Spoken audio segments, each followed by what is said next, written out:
Science Divine is a global movement for helping people realize their optimum potential through definite scientific techniques for sound body, sound mind, and self-realization. It's an all-out endeavor to create conditions for the emergence of a new humanity on this earth, which is filled with inner joy, while at the same time enjoying the fruits of great material prosperity and riches. One can enjoy the material and the spiritual world without sacrificing one for the other by practicing the Science Divine Mahamantra, Bhitar se sannyas, Bahar se sansar, which means being in a state of total acceptance from within and yet working and living like the most ambitious person on this earth, just as the wheels of a car keep moving in high speed, but the axle remains static. My effort has been towards freeing the individual from the ideologies and the belief systems which have blinded and divided humanity through the ages. Science Divine provides definite scientific techniques and revolutionary insights for bringing about the total transformation of the modern man in general. And the whole objective has been to simplify spirituality in such a way that it becomes a part of life and living of every individual on this earth. Pranam Guruji, I have a question in my mind, if you could please enlighten me.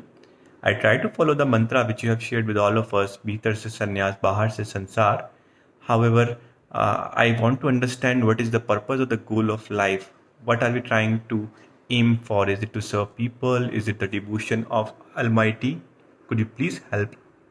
Nipun Bansal, very happy to learn that you are practicing the Science Divine Mahamantra, Bhitar se sannyas, Bahar se sansar, which means total renunciation from inside, but living with total involvement with the outside world. Just as the wheels of a car keep moving with high speed, but the inside axle remains static. However, in view of your question, I will like to highlight that life is an end in itself. There is nothing greater than life which you can achieve on this earth. There is nothing which you will like to achieve at the cost of life. Therefore, life remains the ultimate end, not a means to attain something else. Therefore, living this life in totality, living this life wholeheartedly, living this life with total intensity, living this life totally in the present, so that whole life and living itself becomes ecstatic. That is the only purpose of life. And I want to tell you, the basic drawback with our religions had been that all the religions of this earth emphasized on prescribing certain aims, objectives and goals. All the religions have been goal oriented, be it Hinduism, be it Christianity, be it Mohammedanism, be it Judaism. And it is for realizing these goals that in the name of these goals they sacrificed their lives, and they could not live this life to the fully well. And that is why they missed the whole life as such. My point is, if you put any future goal in your mind and heart, then you postpone your life for future. If you postpone your life for future, you will not be able to live this life in the present. And if you are not being able to live this life in the present, then there is no meaning of this life. The whole life will go waste. I have very important message for you. Our life is very short. Energy is very limited. And with this short life and with this limited energy, you have to experience the eternal joy. I have to tell you that only one thing should be your aim, that life should not be wasted in unimportant things of life. Your life energy should be utilized only in important matters. Therefore, focus only on important matters of life. Now the question arises, what is important and what is not important? In fact, all the enlightened masters on this earth have been saying that whatever can be taken away by death is not important. And that which can never be taken away by death is the only thing that is important. Therefore, money is useful but not important, because all the treasures will be left over here. Nothing will go with you. So only that much of money is worth trying for, which can be utilized by you in this life. Likewise, power, prestige, respectability, everything will be snatched, taken away by death. What will you do by wasting your time in all these unnecessary pursuits? This life is a karma-sarai, an overnight stay, and by the morning we all have to go. There is only one thing that will go with you, that is your consciousness. So whatever time is at your disposal, try to utilize this time for expansion of consciousness. And for expansion of your consciousness, meditation is the only useful device. And the byproduct of meditation is love, byproduct of meditation is compassion, byproduct of meditation is everlasting joy. Therefore, I want to tell you, meditation, joy, love and compassion are the treasures worth trying for, because this will all go with you, with your soul, and in this life itself you will experience self-realization. This is the wealth, this is the greatest wealth which you can create in this life, and this is the only purpose of life which is worth pursuing. Thank you.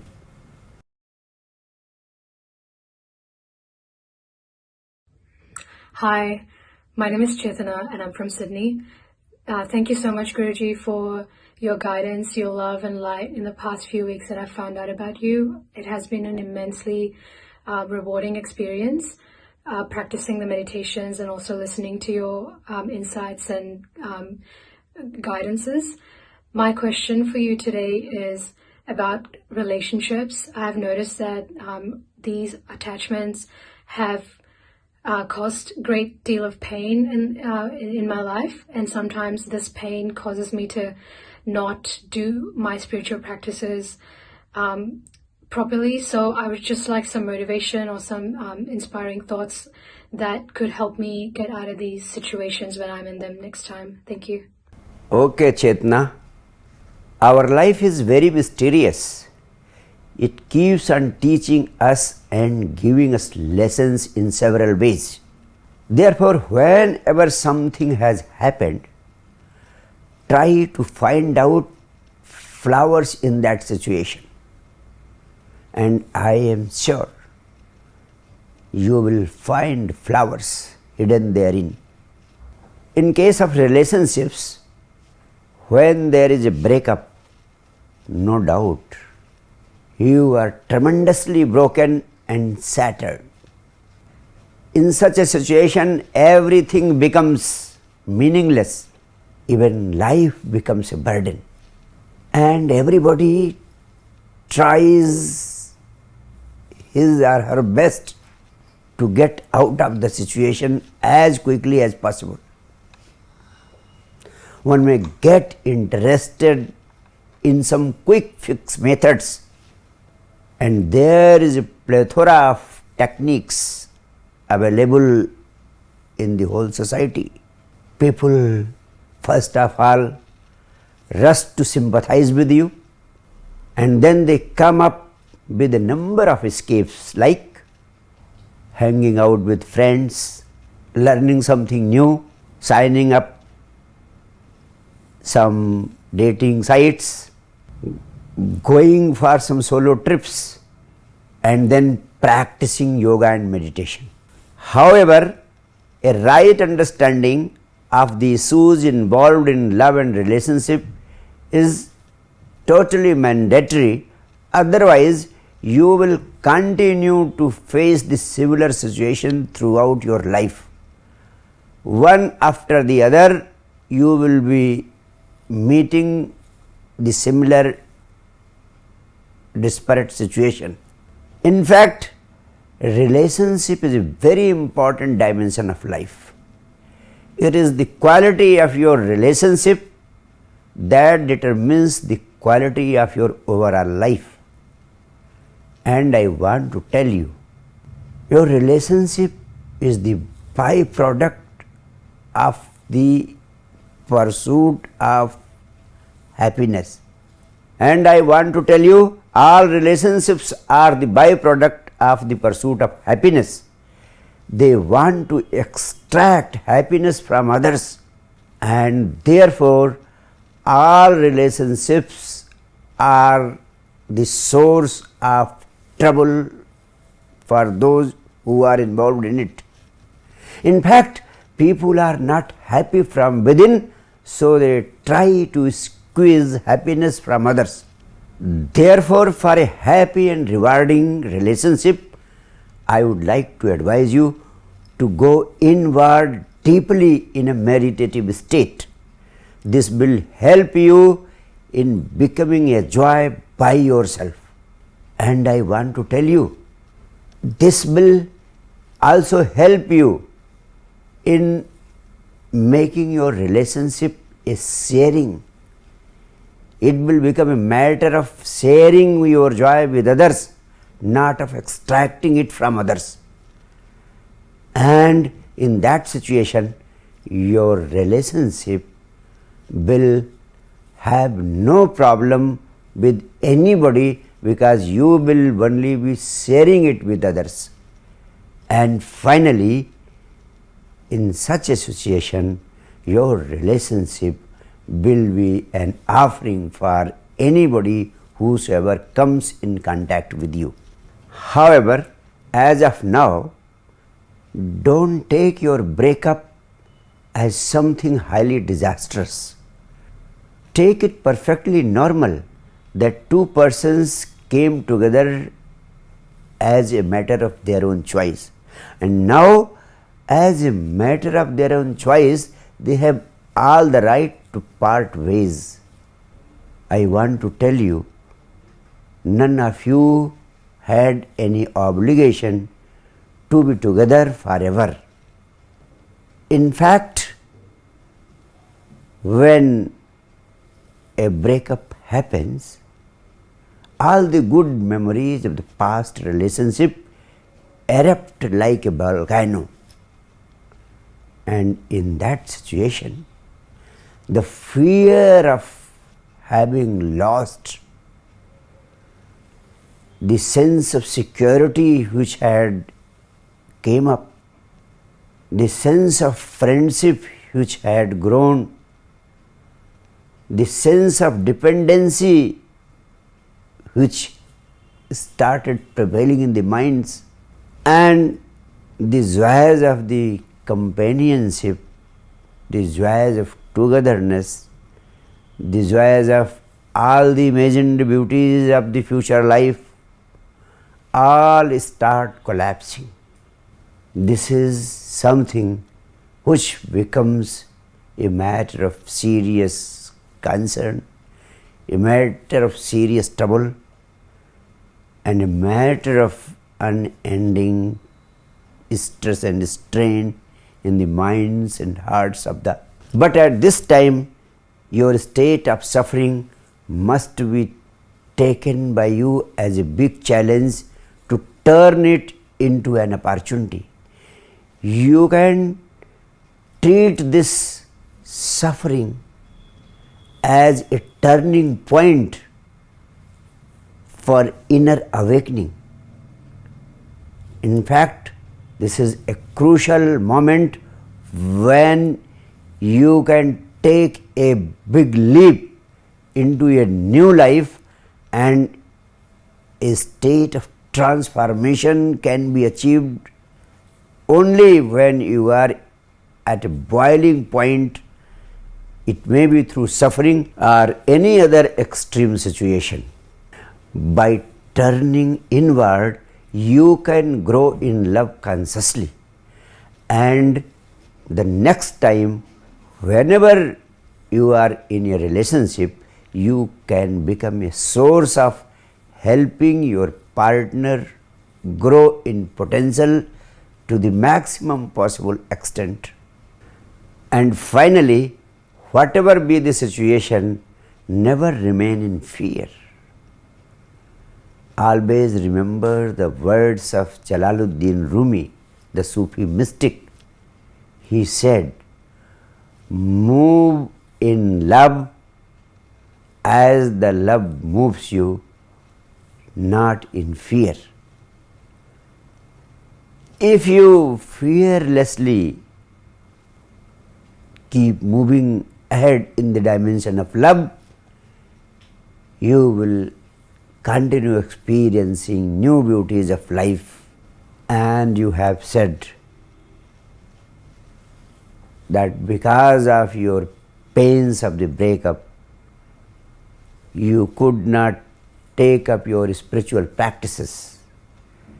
Here I want to tell you that try to understand the meaning of spirituality.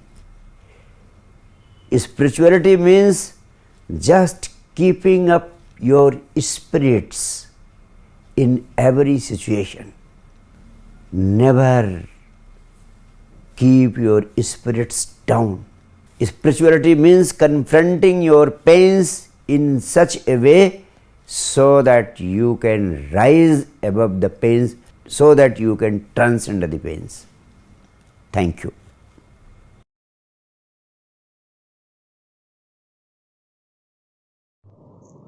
Pranam Gurudev. I have a small question.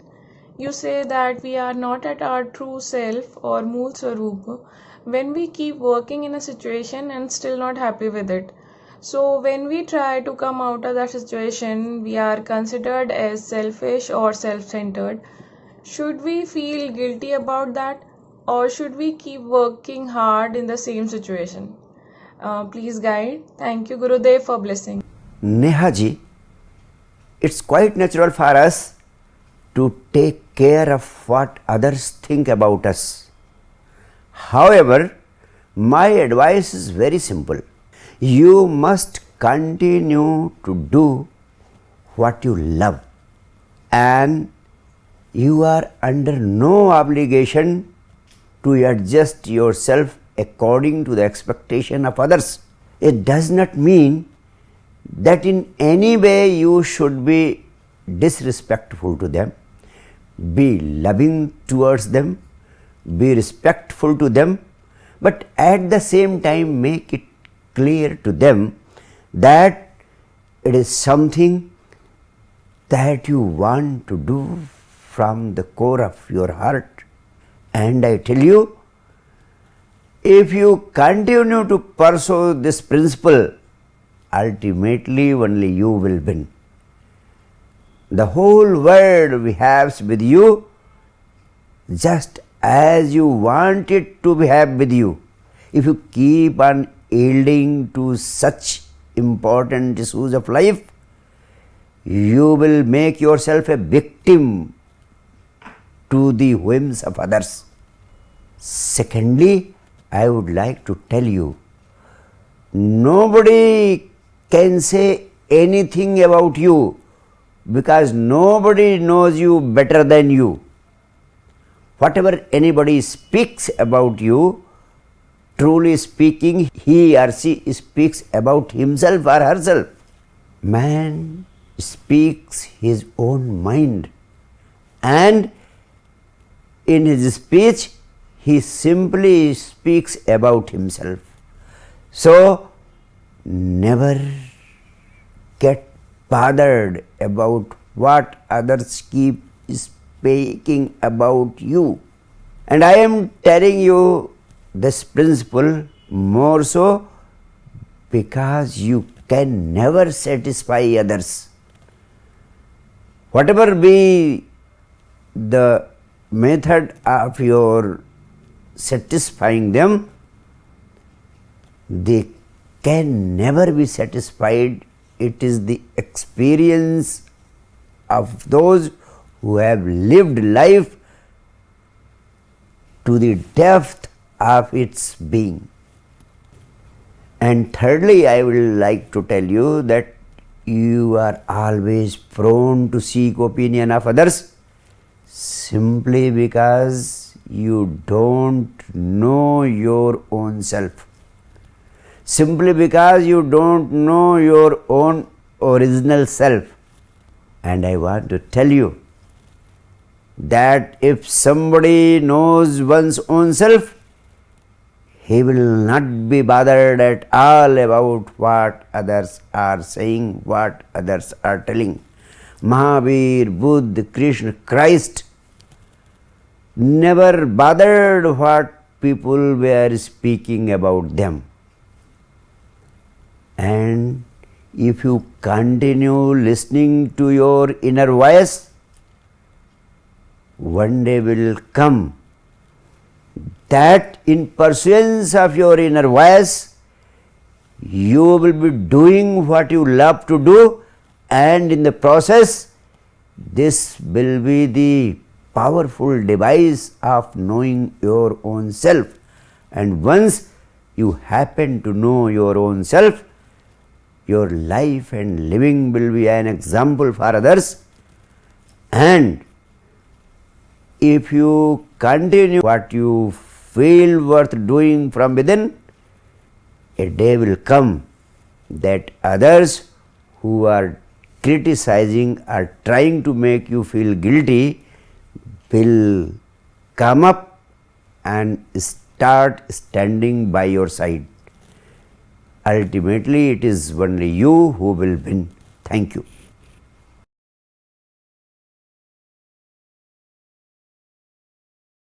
Guruji Pranam.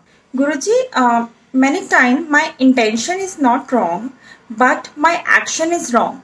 So my question is, will it accumulate in my bad karma? Thank you. Anushri Mehta, your intentions are good, but your actions become bad. Naturally, a very strange situation. It simply shows that you are not acting consciously. And you have doubts in your mind and heart. Since your intentions are good, your bad actions may not accumulate as bad karmas in your account. But I want to tell you, all the sins in the history of humanity had been committed with very good intentions.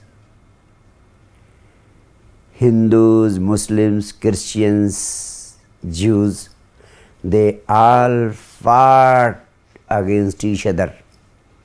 They all fought in the name of religion, in the name of establishing state of goodness. They all acted out of divine intentions to promote the state of divinity on this earth. Intentions according to them were enlightened, but their actions led to the killing of millions and millions of people. In the name of jihad, Muslims have committed innumerable crime. In the name of protecting Hinduism, Hindus have committed to such heinous crimes which have been embedded in history. What I mean to say, whosoever is doing whatsoever wrong is doing it with good intentions. But now the question arises, what is the criteria of judging what is right and what is wrong? In fact, the essence of all spirituality says whatever is done consciously is the only virtue, and whatever is done unconsciously is the only sin. If you are acting out of unconsciousness, you cannot do any virtuous act. And if you are living and acting consciously, you cannot commit a sin. For example, in a state of extreme fury and anger, with good intentions to improve your neighbor's habits, you can hurt and inflict big injury on him. But when you acted with good intentions, out of anger you were unconscious, and this act having been done during a state of unconsciousness will bring unpleasant rewards for you, and you will have to reap its consequences. The only device is to practice living consciously, and for this I will suggest two remedies. Number one, practice meditation every day through Sanjeevani Kriya.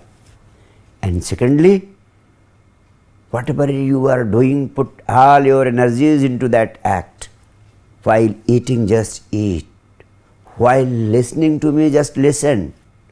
While reading, just read. While playing, just play.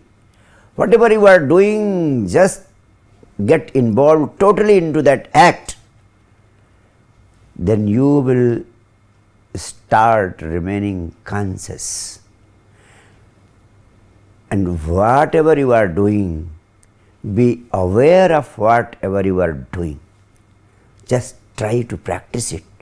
When you are raising your hands, Lord Buddha says, do not raise it mechanically. Be watchful of raising your hands. While walking, be watchful of your movements.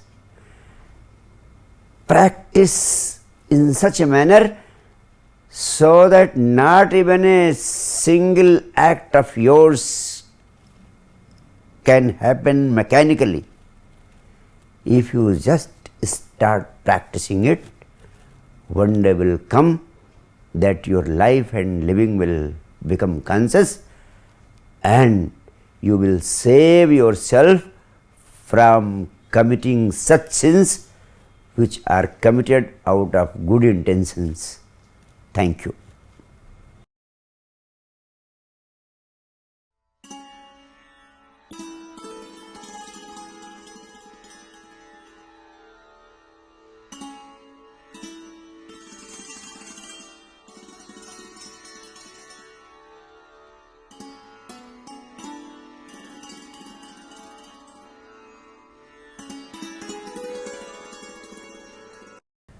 Today I will take you to the practice of third eye meditation.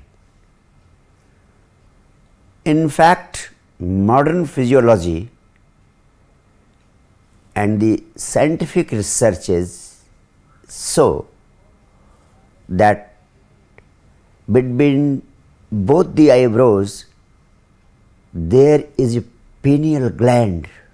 This gland is the most mysterious part of human physiology, and this pineal gland is the third eye of the Tibetans, and in the tantric scriptures it has been described as Shivanetra.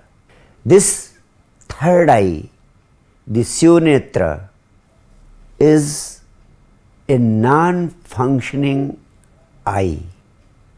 In other words, it is not active, but it is not dead. It is simply closed. It can be activated and it can be opened.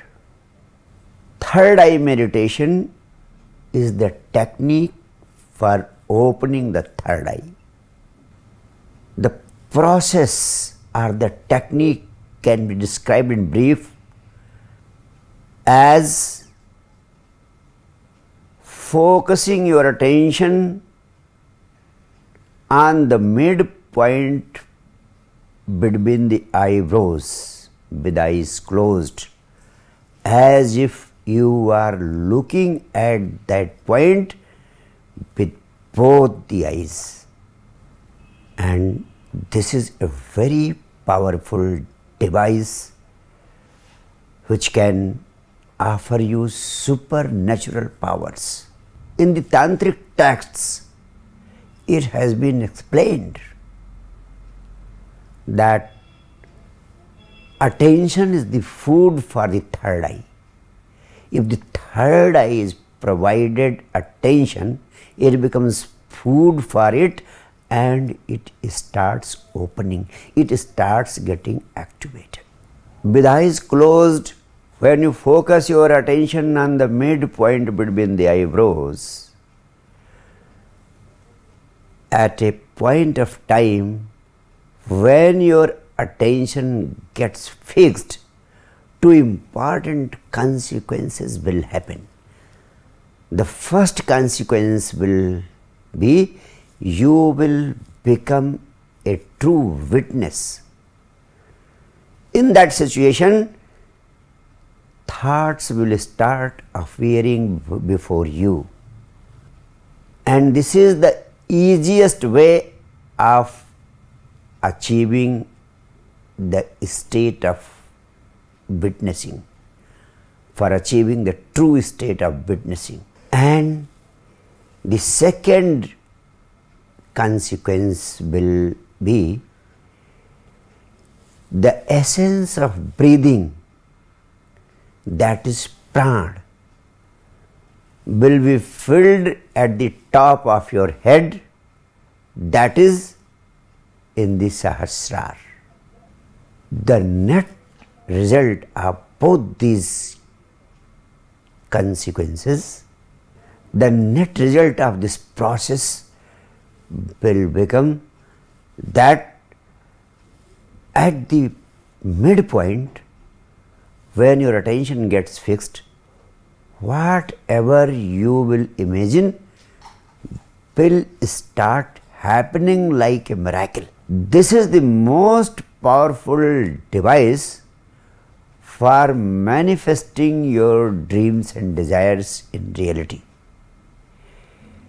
In fact, you attain such a specific point when even whatever you can imagine is bound to happen. It simply requires a little practice to become efficient in this art of fixing up the point and activating the imagination. I have acquainted the most important facts about this third eye meditation. Now I want you to take to the practice of this third eye meditation.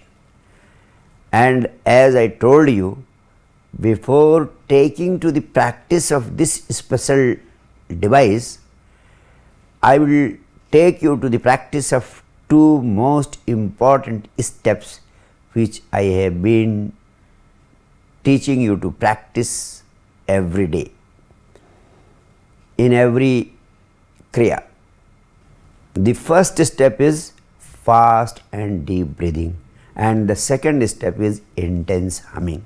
As I told you, these two steps are very important for energizing you and for creating a situation of meditative posture. And so, first of all,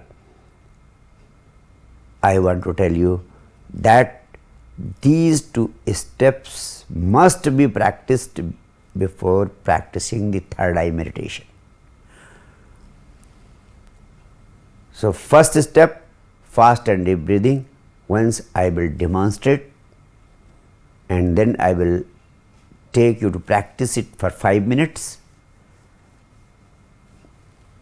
and then the second step I will demonstrate, which is to be practiced only 10 times.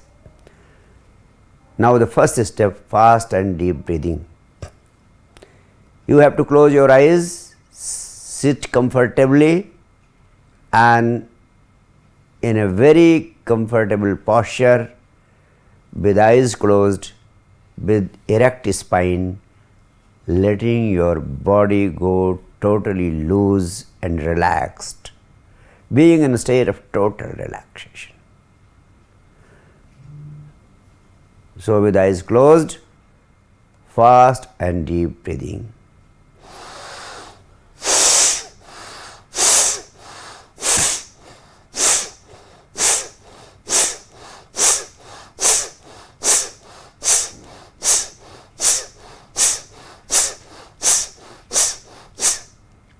This is the method of practicing fast and deep breathing. And the second step, intense humming. Demonstrating just once.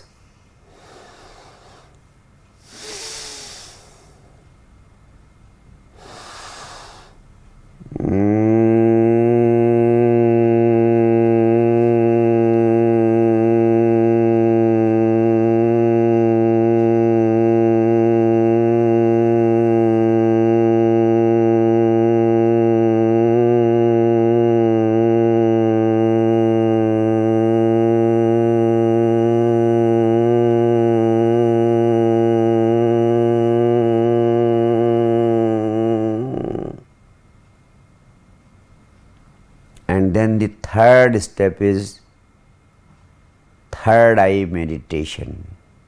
Here you have to close your eyes, and with eyes closed, you have to focus all your attention on the midpoint between the eyebrows, and start looking with both eyes closed on the same point.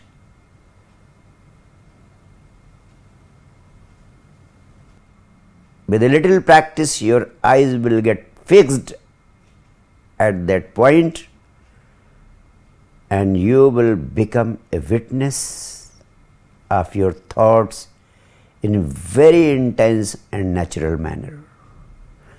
The thoughts will start appearing before you like clouds. And then, secondly, you have to imagine as if the essence of breathing, that is prana, the vital energy, is soaring at the top of your head in the Sahasrara as a light. Light is soaring at the top of your head in the form of prana. You have just only to imagine and your imagination will create the actual showering of light therein. So, this is the essence of the practice of third eye meditation. The third step you have to practice for 10 minutes. Now I will take you to the first step. Close your eyes, be comfortable on your sofa or on your bed or on the ground, on an asana, whatever you find fit. And then start breathing fast and deep.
Yes, continue breathing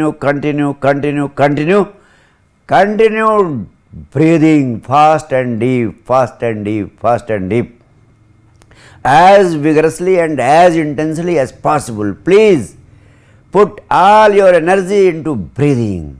It is a freestyle breathing.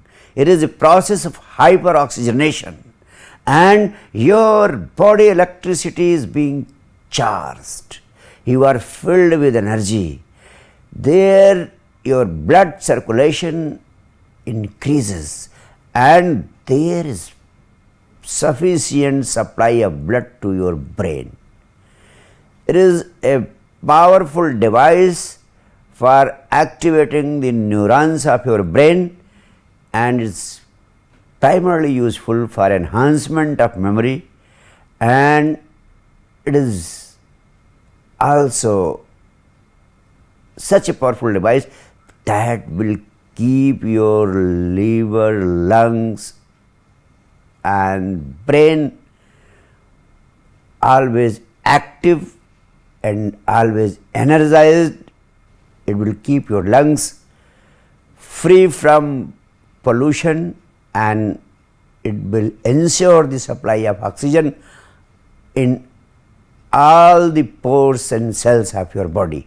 If you practice this fast and deep breathing regularly with sincerity, I can guarantee modern medical science researchers show that you can never fall victim to cancer, because cancer, according to the research, is caused because of insufficient supply of oxygen to certain parts of your body. That part of your body which is not supplied with sufficient oxygen starts deteriorating, and that starts getting a state of death, a state of dying. And that is what gradually develops as cancer. So, for 5 minutes you have to practice this Kriya. The second step,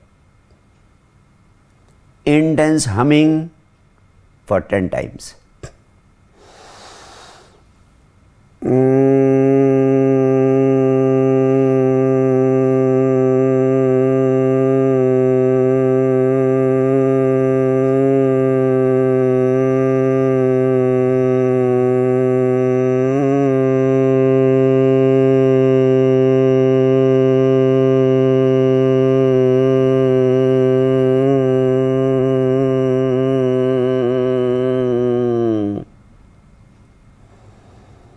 While practicing this intense humming, make sure that your belly button, the navel point, slightly goes inside.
Now the final step, third eye meditation.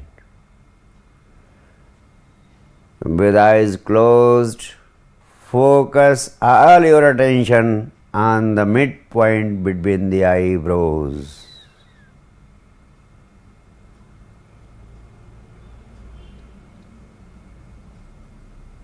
As if with both your eyes you are looking at the midpoint. Focus on the midpoint between the eyebrows.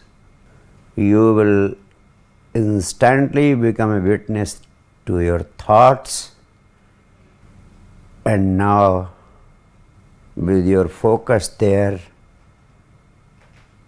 imagine that the very essence of breathing, that is prana, is soaring in the form of light at the top of the head in the Sahasrara. Your top of the head is filled with light, soaring of light at the top of the head. And remain with this imagination for 10 minutes. Be alert not to imagine anything that you don't want to happen, because it is a very powerful state of manifestation. Whatever you imagine at this point is bound to manifest into reality after a little practice. Keep focused on the midpoint between the eyebrows with the imagination that the essence of breathing, prana, the vital energy, is soaring in the form of light at the top of the head in the Sahasrara, crown chakra. So, I will be in silence for the next 10 minutes.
enough for today. My love, my blessings. Thank you.